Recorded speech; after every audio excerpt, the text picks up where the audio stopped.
Prepositions part 1 in, on, ॲटचा वापर. I went to the market in bicycle. मी cycle मधून बाजारात गेलो. The tea is on the cup. चहा कपाच्या वर आहे. ही वाक्य ऐकायला बरोबर वाटतात का? या वाक्यात कोणता शब्द चुकीचा आहे? इन आणि ऑन हे शब्द वाक्यात बहुतेक वेळा चुकीच्या पद्धतीने वापरले जातात, पण तरीही ते महत्त्वाचे आहेत कारण ते वाक्यातील इतर शब्दांना जोडतात. कधीकधी इन, ऑन आणि ॲट या शब्दांचा वापर करताना कसा गोंधळ होतो ते पाहूया. Hello Nitin, where are you? I am at the shop. No, I am in the shop. माझा नेहमी गोंधळ होतो. या शब्दांचा वापर कसा करायचा हे तू मला सांगशील का? तू दुकानात आहेस का? हो. मग इन हा शब्द वापर. I am in the shop. In आणि ॲट यात काय फरक आहे?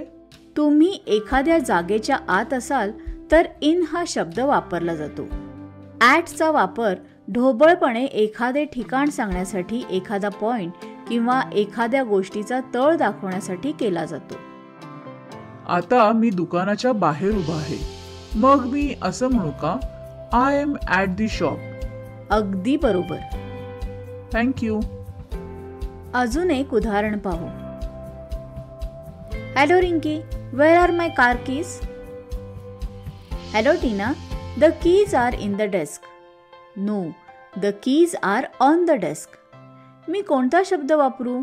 ऑन और इन? तू डेस्कच्या वर ठेवलेल्या वस्तूबद्दल बोलत असशील तर ऑन हा शब्द वापर. डेस्कच्या आत खणामध्ये वस्तू असेल तर इन हा शब्द वापर. माझं इंग्लिश सुधारल्याबद्दल धन्यवाद. The keys are on the desk. ठीक आहे, मला किल्ल्या मिळाल्या. बाय. असे प्रश्न जिथे एखाद्या ठिकाणाविषयी विचारले जाते आणि कुठे म्हणजे व्हेअर या शब्दाचा वापर केला जातो त्याची उत्तरे देताना ठिकाणाविषयी सांगताना बरेचदा इन, ऑन, ॲट या शब्दांचा वापर केला जातो.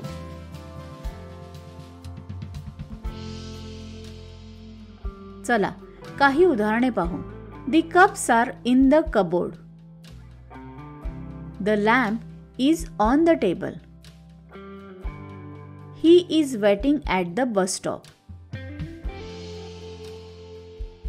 ही आणखी काही उदाहरणे आहेत.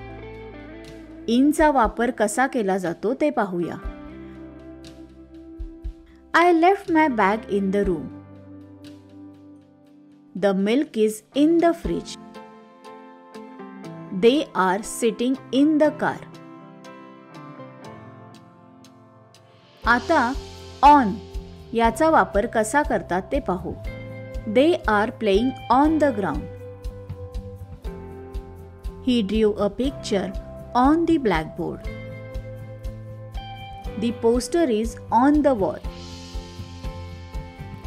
At याचा वापर कसा करतात ते आपण पाहू. We are at home today.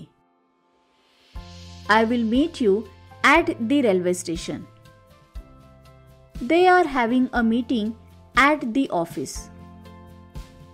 असे प्रश्न जिथे वेळ आणि केव्हा म्हणजे when या शब्दाचा वापर केला जातो त्यांची उत्तरे देताना वेळ आणि वेळेकडे निर्देश करताना कधीकधी इन, ऑन, ॲट यासारख्या शब्दांचा उपयोग केला जातो.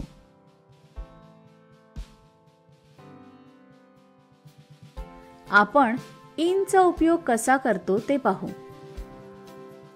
I will go to Mumbai in July. My dance class is in the evening. She will be home in a few minutes. He likes to run in the morning. आता ऑनचा उपयोग कसा केला जातो ते पाहू. We have a holiday on Monday. India became independent on August 15th, 1947. He will play football on Sunday. आपण ॲटचा उपयोग करतो ते पाहू. My train is at 2 p.m. We will meet at 10 a.m. आपण प्रेपोजिशन्स विषयी जाणून घेतले आहे, तेव्हा आता आपण त्याची उजळणी करू.